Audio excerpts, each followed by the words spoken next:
We staan voor het Swing-college bij de kerstactie. En we gaan kijken naar de workshops die er gegeven worden.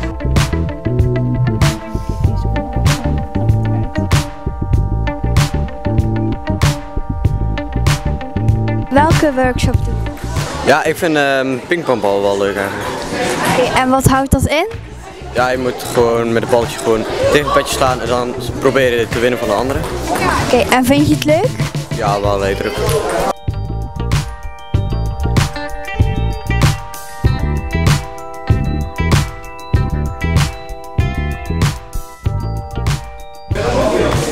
Wat voor workshop doen jullie hier? Kickboksen. Wat houdt daarin? We gaan slaan en we leren hoe je moet kickboksen. Vinden jullie het leuk? Ja.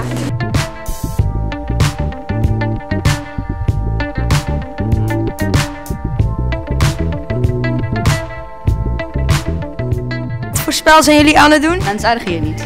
En is het een leuk spel? Ja hoor. En kan je een beetje winnen? Nee. Hoe komt het? Ik heb ook maar 1.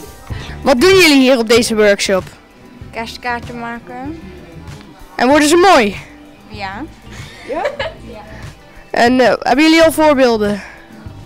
Heb je een voorbeeld? Nee. Ik ben nog niet klaar. En waarom? Waarom heb je voor deze workshop gekozen? Oh ja, waarom hebben jullie voor deze workshop gekozen? Nou, we hadden eigenlijk voor anderen gekozen, alleen we zijn hier ingedeeld. En vinden jullie dat niet leuk of wel leuk? Dat is niet erg. Oké, en heb je er ook een mening over? Ik vind het ook niet erg.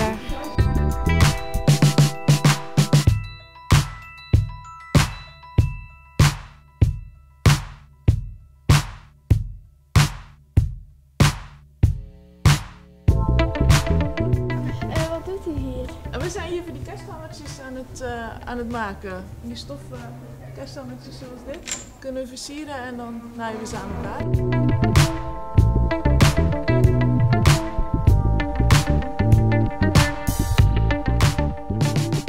Dit was de kerstactie op het Swing-college. Ik hoop dat jullie het leuk vonden. En tot de volgende keer.